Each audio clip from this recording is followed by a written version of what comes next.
Elimination Chamber 2024 may go down as one of the most gutted pay-per-views I've ever seen in my life. This was originally a pay-per-view that was supposed to be headlined by some of the biggest names in professional wrestling, and now WWE is scrambling to try and make a great card out of this. This is a show that Roman Reigns isn't scheduled to be participating in, Seth Rollins won't be participating in, CM Punk won't be participating in, Brock Lesnar for obvious reasons isn't participating in it either, and these are all guys that would have made this show a bigger deal. That being said, Elimination Chamber is lucky that it is a gimmick pay-per-view, so it can get away without having those names because it can just have a really awesome set of Elimination Chamber matches. Still, I am here to try and predict the entire Elimination Chamber card with what I've got left. As always, don't forget to subscribe to the channel, ring the bell for notifications. If you're a wrestling fan, I know you're gonna fall in love with this channel because we upload daily wrestling content. All right, let's jump into it. One of these matches is like extremely obvious. It's a match that they've been alluding to now for several weeks,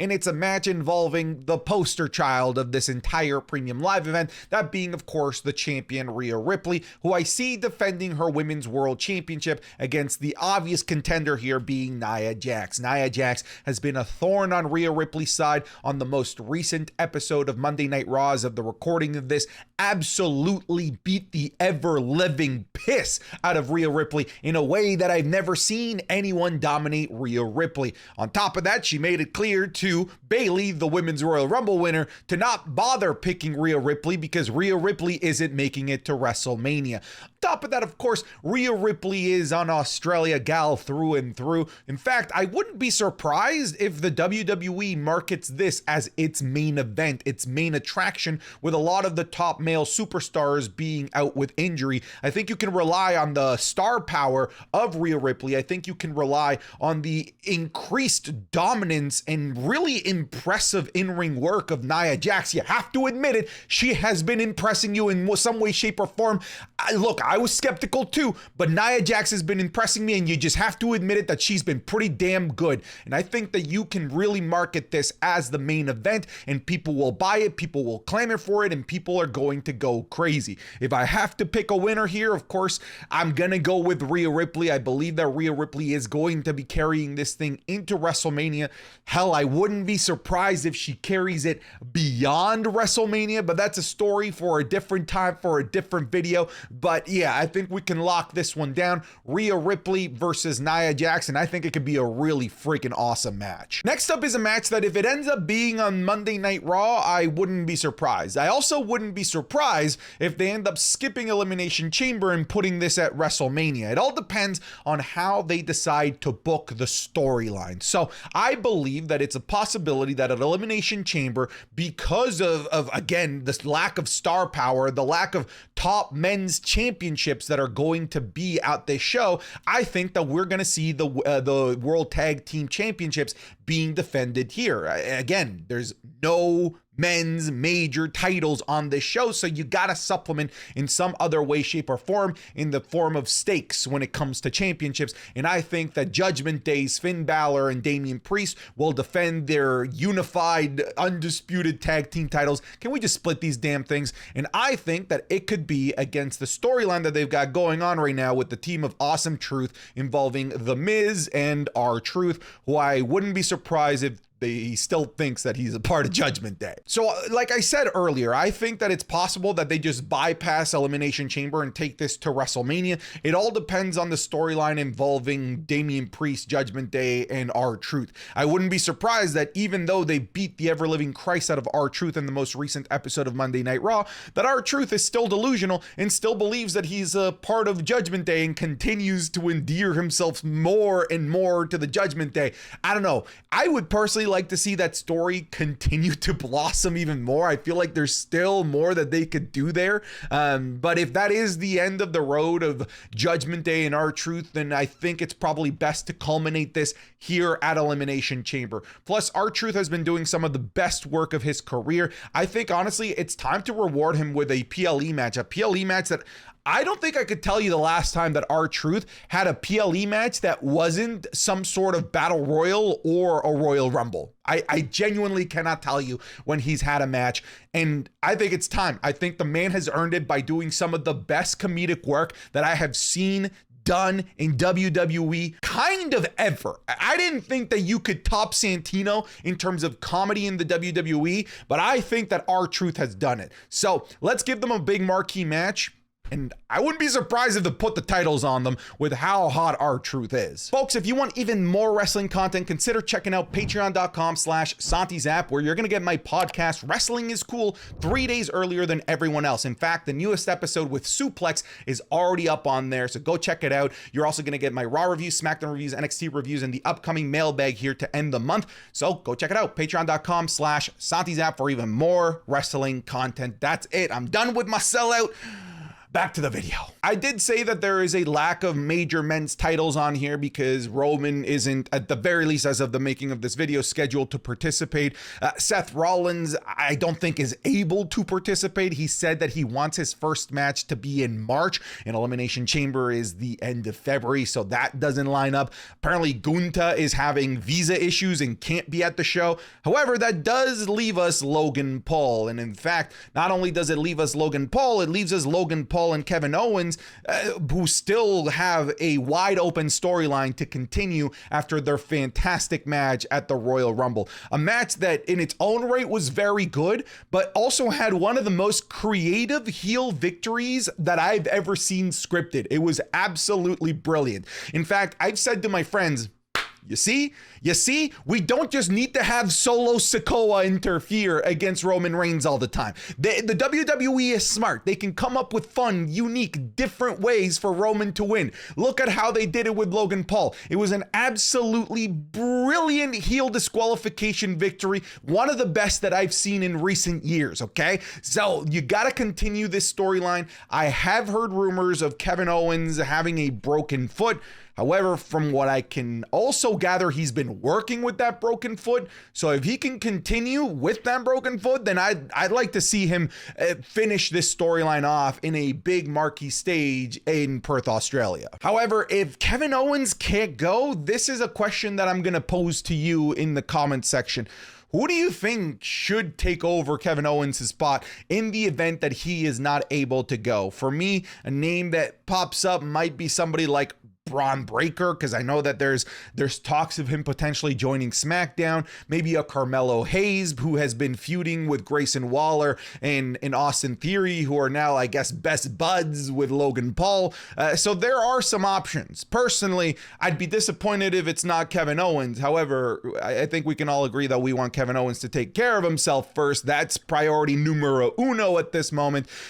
But I'd like to hear out some options if it's not Kevin Owens. Please sound off in the comments. All reports were saying that we were scheduled to have Brock Lesnar versus Dominic Mysterio at this year's Elimination Chamber, which is hilarious. The fact that Dominic Mysterio was scheduled to eliminate Brock Lesnar would have been chef's kiss. Can't happen, is what it is. We need to move on. A lot of people think that, hey, you can still continue with this and insert Braun Breaker instead of Brock Lesnar and have Braun Breaker versus Dominic Mysterio. And that just doesn't quite hit as hard.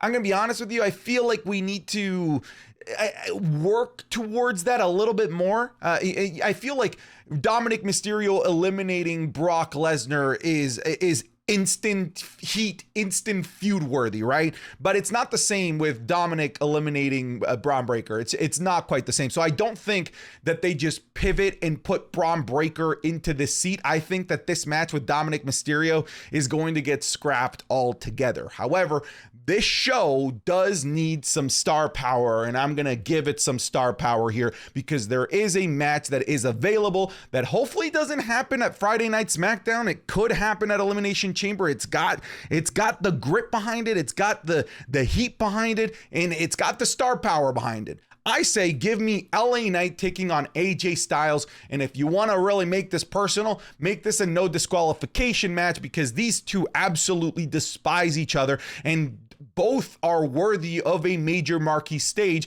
to really cap off this storyline. In fact, if I'm playing my headcanon here and I want at some point or another at WrestleMania for us to get LA Knight versus Logan Paul, I see a world where maybe Logan Paul gets involved in this match and helps AJ Styles win, whether AJ Styles wants the help or not, and setting up LA Knight versus Logan Paul at WrestleMania. But I think this can help supplement, again, the loss of Brock Lesnar from a star power perspective, because everyone loves LA Knight, everyone loves AJ Styles. These guys have a genuine feud that's available right there. We don't need to make one up like Braun Breaker versus Dominic Mysterio. I think just use what you have in front of you. Sometimes you just gotta have 2 + 2 = 4. You don't need to overcomplicate the situation. I think this is a good stand-in here. Next, let's go to the Women's Elimination Chamber match. And for me, this match is going to determine who goes on to face Rhea Ripley. I believe that prior to Elimination Chamber, we will be told that Bayley is going after Io Sky in some way, shape, or form. I think that that's going to be locked down well before Elimination Chamber. That way we know that the winner of this #1 contendership is facing Rhea Ripley. So let's go who I think the contenders are going to be. First and foremost, you have to have Becky Lynch here. In terms of star power of the women that are vying for a championship, I think she's at the very tippity top of this list, and she has a great narrative thread already available in terms of a feud with Rhea Ripley. So not only do I think that she should be in this match, but I think you should consider her the strong betting favorite to actually win this whole thing.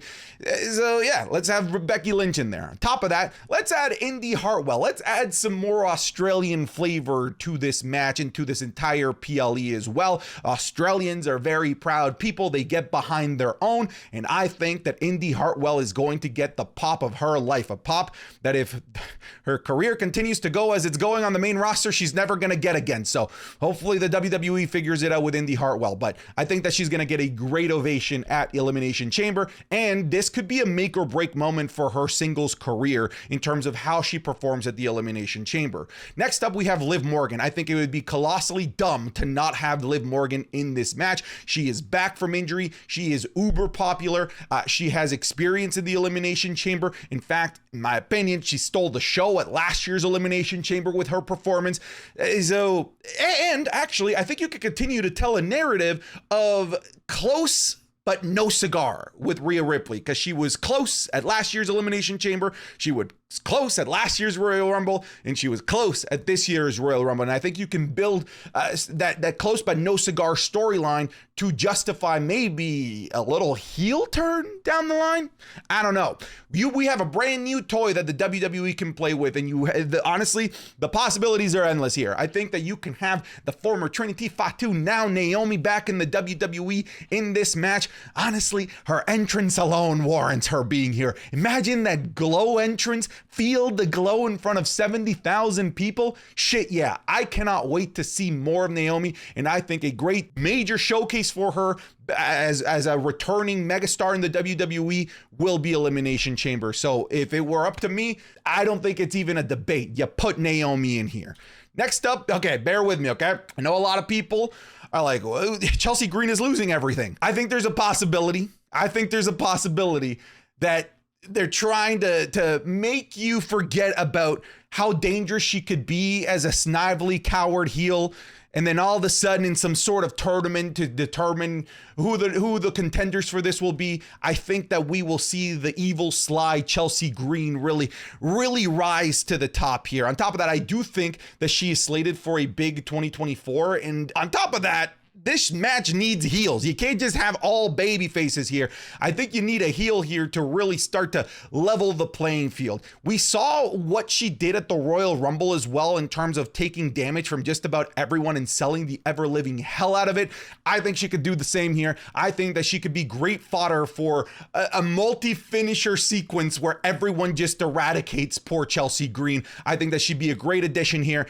I think it's a stretch, don't get me wrong. It's a stretch I like, though. It's a stretch I like, and it's a stretch that I want to see. And last but not least, I think that if they end up doing some sort of tournament to figure out who the #1 contendership, I think inevitably we are going to once again get a rematch between Zoe Stark and Shayna Baszler, because they keep fighting over who's the most badass. And I'm going to say that Zoe Stark ends up winning that, ends up earning the spot, and ends up being in the Elimination Chamber match. This is a really fun group. This is a really great crop. Very different move styles in here. However, I am going to be picking Becky Lynch if I have to pick somebody here. Let's go on to the men's Elimination Chamber match. And I would assume that we know by then that Cody Rhodes, fingers crossed, is going after Roman Reigns. I know that they're doing this storyline right now where he might go after Seth Rollins. He says, I'll think about it. I don't buy it, though. I think that they're just trying to give us the old bait and switch, the switcheroo. You know what I'm saying? So I still think that he's going to end up picking Roman Reigns before Elimination Chamber is properly booked. So I believe that this is going to be to determine the #1 contender for Seth Rollins' championship. And I believe that CM Punk was meant to be in this match. However, obviously, torn tricep means that that's not going to be the case. So let's look at what our options are here. So I think Sami Zayn, is an obvious option. Him returning at number 30 at the Royal Rumble. He's a big name, big baby face. I don't think that he's going to win. I don't think narratively it makes a heck of a lot of sense to have him go up against Seth Rollins. However, I'm going to throw a little bit of a caveat at the end of this in terms of where I think they're taking the whole Seth Rollins thing, okay? Next up, we have Drew McIntyre. This is the best work that Drew McIntyre has done in his entire career, isn't it? It's incredible work. It's majestic work. Some of the best heel work that I've seen in a very long time.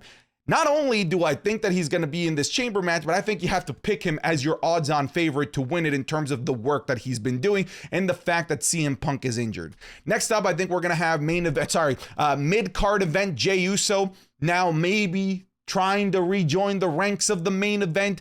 I think that he's going to be in this match, and I think that somehow Jimmy Uso is going to slide in under the chamber and cost them the match to try and set up their match at WrestleMania. I think that it's a pretty safe bet to have Jey Uso here. However, I think we also got to add a little bit of Australian flavor here. Let's add Bronson Reed and let's add Grayson Waller. Bronson Reed has been built up as a monster heel on Monday Night Raw, one of the top mid-carders on the entire brand. Not only that, but of course he's from Australia. He was part of last year's Elimination Chamber where he impressed the ever-living Christ out of most wrestling fans. So he has that experience and we know he can deliver on this type of stage. And then there's Grayson Waller, who is just an all-around great performer. But then on top of that, he's been kind of the face of this entire event in Australia. He's been the one that's been doing all of these talk shows. I'm sure you saw him defending the business of professional wrestling in that morning talk show that was trying to clown professional wrestling. To me, he's earned this spot here. And of course, him being an Australian boy also is just kind of like the cherry on top. Expect a huge pop for Grayson Waller. And I wouldn't be surprised if he gets on the mic and roasts the city of Perth for not being as cool as the city that he's from. Maybe he gets on the mic and cuts a promo about how Sydney's just so much better than Perth, still getting some sort of heat on him. And last but not least, I think you gotta have the newest addition to Monday Night Raw, Andrade El Idolo, into this match because frankly, he's just a phenomenal worker and he would honestly steal the show. He would be the best part of this entire match from like a technical perspective. He'd probably do all of the cool shit, if I'm being honest with you. So if I want to have a big ooh, ah, wow, holy shit moment, I would add Andrade here. However, if I'm picking anyone to win here, I might actually end up going with Drew McIntyre, just with how good he is. Here's the other thing.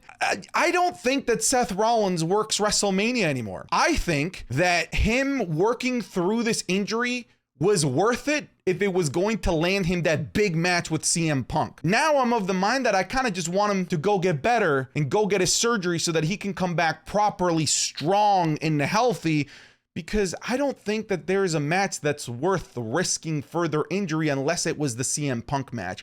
So I think it's possible that these guys are vying for a match against someone not named Seth Rollins. I'm just going to throw that out into the universe and see where it lands. And maybe we can come back in a month to see where everything is at. Okay.